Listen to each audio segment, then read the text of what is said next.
The moment my mother-in-law clinked her wine glass and announced that dinner was on us, all $4,200 of it. I didn't flinch. I didn't reach for my purse. I just picked up my water glass, took a slow sip, and thought, finally. My name is Simone, and I had been waiting for exactly this moment for 3 years. Let me back up. I met my husband at a work conference in Ottawa.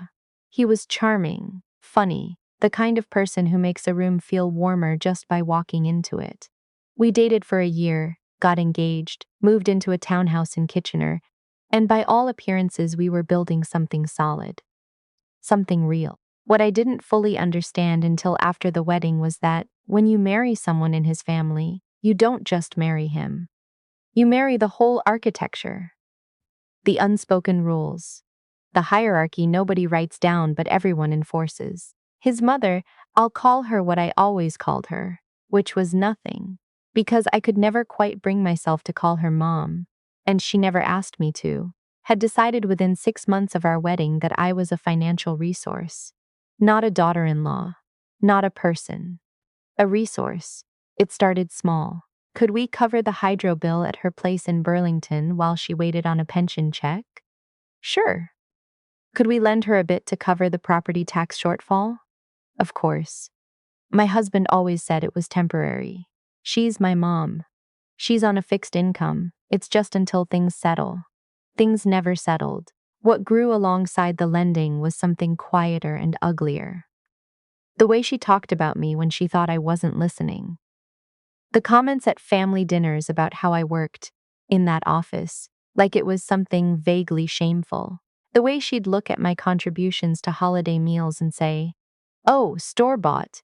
That's fine, I suppose." The slow, deliberate chipping away at my place in the family, until I felt less like a member of it, and more like a contractor who kept showing up for a job she was never quite qualified for. My sister-in-law was worse. She had her mother's talent for passive cruelty, but none of the pretense of politeness. She once told me, at my own kitchen table, that my husband had been settling since he moved away from home.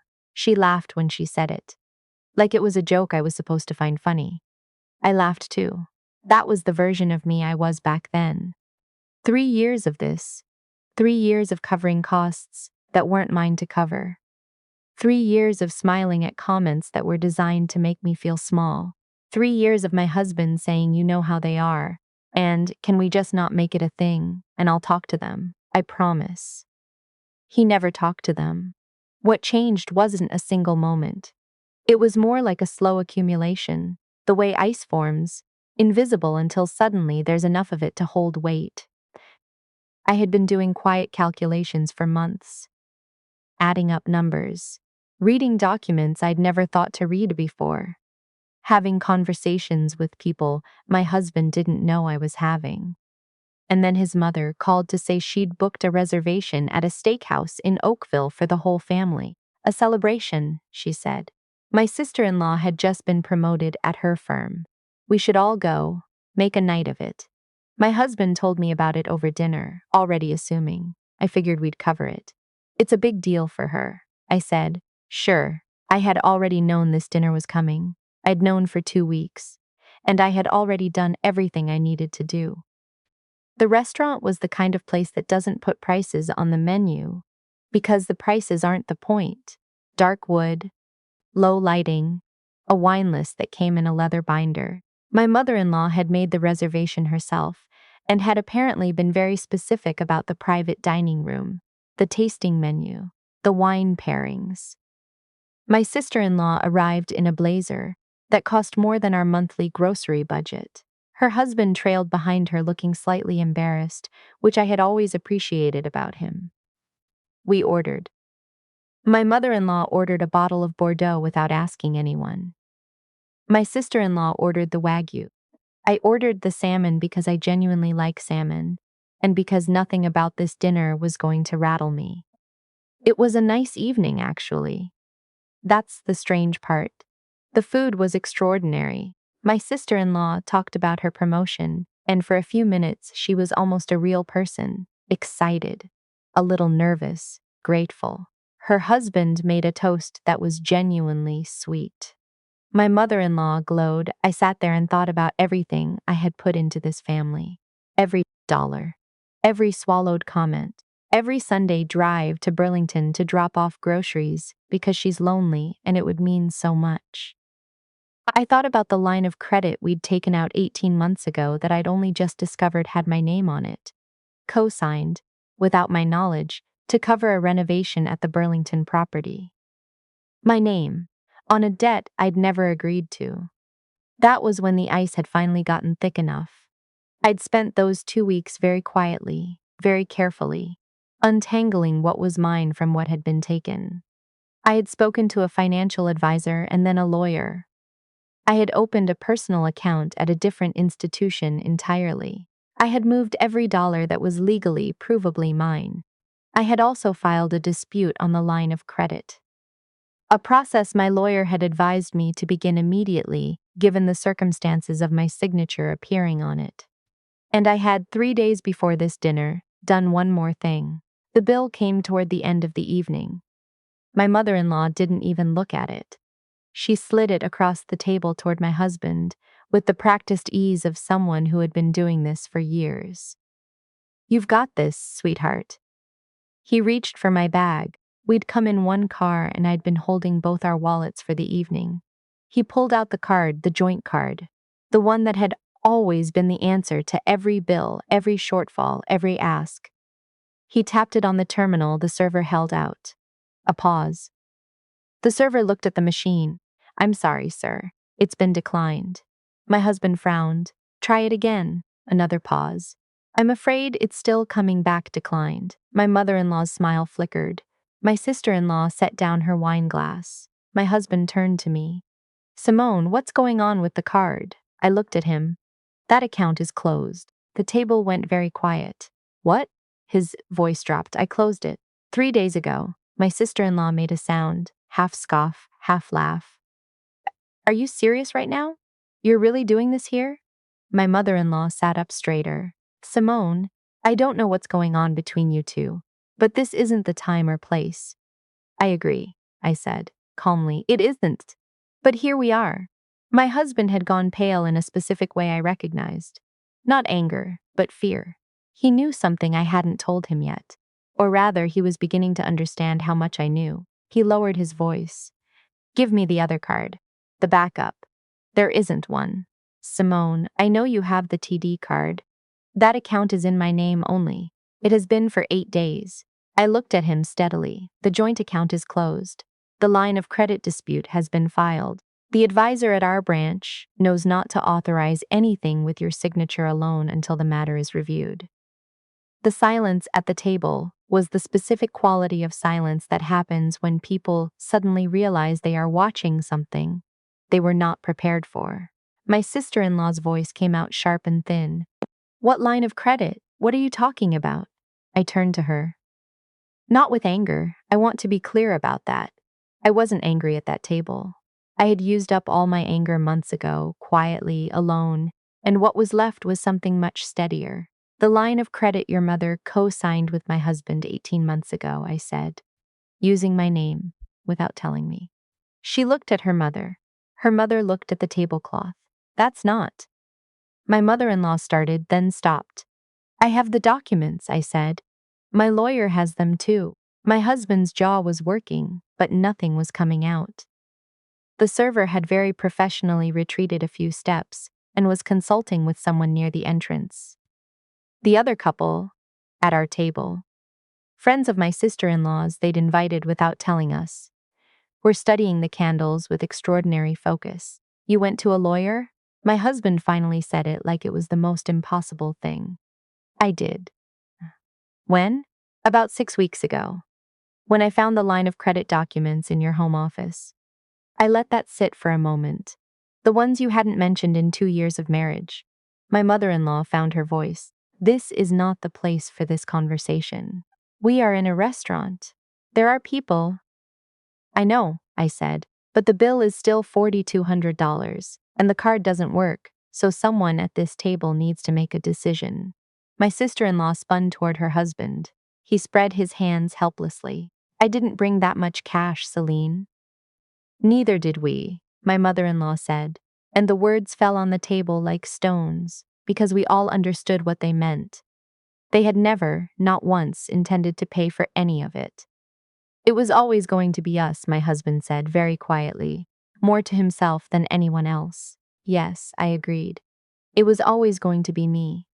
The server returned with a manager, apologetic and professional. I'm sorry to interrupt. We do need to settle the bill this evening. We have a waitlist and… Of course, I said, and I reached into my bag and pulled out my phone. My husband exhaled. Thank you. I'm not paying it, I said. He stopped. I'm calling the person who is. I dialed. My husband watched me with an expression I had never seen on his face before. Something between confusion and dread, like a man trying to identify the sound of ice cracking beneath him. My lawyer picked up on the second ring. She'd been expecting my call. We had discussed this exact contingency, the possibility that the dinner would end like this, and what I would want to have ready. It's Simone, I said. Can you confirm the status of the property filing? Her voice came through clearly enough that the table could hear it. Confirmed and registered as of this afternoon. The Kitchener property is in your name exclusively, effective today. Congratulations, Simone. My sister-in-law made a sound I can only describe as a punctured balloon. My husband's hand was on the table and it wasn't moving. What does that mean? My mother-in-law asked. Her voice had changed. The gloss was gone. I ended the call and folded my hands in front of me. It means, I said, that the townhouse, the one that my salary has covered the mortgage on for the past 2.5 years while we were also covering your hydro bills and your property tax and your renovation, is now mine, legally, on title. Because when I found those line of credit documents, I also had our mortgage documents reviewed. And it turns out my husband had used the property as collateral for something he hadn't told me about either. Ethan, my mother-in-law said his name like a warning. I know, he said. He wasn't looking at anyone. The collateral arrangement is being unwound by my lawyer, I continued. Which means the debt, the one taken out against my home without my consent, is now his problem to manage. Not mine. My sister-in-law leaned forward. You can't just take the house. I didn't take it. I protected it. I looked at her for a long moment. There's a difference. The manager was still standing at a respectful distance. I turned to him and smiled, and I meant it. I'm so sorry for the wait. Could I settle my portion of the bill? He nodded carefully. I paid for the salmon. I paid for my sparkling water. I tipped on the full amount because the server had done nothing wrong and had handled a genuinely difficult table with impressive composure. My mother-in-law watched me sign the receipt. You're only paying for yourself. Yes. That's… She stopped. What are they supposed to do? I imagine they'll figure something out, I said. They usually do when there's no other option. I pushed back my chair. I took my coat from the hook by the door of the private dining room. I picked up my bag. My husband stood up. Simone, wait, we can. Please, just wait. We can go home and talk about this. I stopped at the door and looked at him. I had loved this man. I want to say that clearly, because it's true, and because the decision I'd made hadn't come out of hatred. It had come out of something more exhausted than that, and more clear-eyed. I had a conversation with a family mediator 2 weeks ago, I said. She gave me the name of a collaborative divorce lawyer she recommends. I've left his card on the kitchen counter. I paused. The home office is unlocked. You might want to collect some things tonight. Simone. The mortgage is still being paid, I said quietly. I'll keep paying it. It's my house now, but the guest room is available until you find somewhere. My sister-in-law stood up. You can't be serious. You planned all of this. I did, I said. When people show you what they think you're worth, it's useful information. I walked out of the private dining room and through the restaurant, past the bar and the hostess stand, and the couple by the window who were having a perfectly ordinary Friday night dinner and had no idea. Outside, the November air came at me cold and clean off Lake Ontario, and I stood on the sidewalk for a moment and just breathed it in. I had parked my car separately. I'd thought of that too. The drive back to Kitchener was quiet. I had a podcast queued up, but I didn't turn it on. I just drove, the highway lights sliding over the windshield, and I felt something I hadn't felt in 3 years. I felt like I was going somewhere. Over the following weeks, my husband did take the guest room. He wasn't a bad man in the way that villains are bad. He was bad in the quieter, more common way of someone who takes the easy road when it runs through someone else's life. He'd known about the line of credit. He'd told himself a story about it, the same way he'd told himself stories about his sister's comments and his mother's entitlement.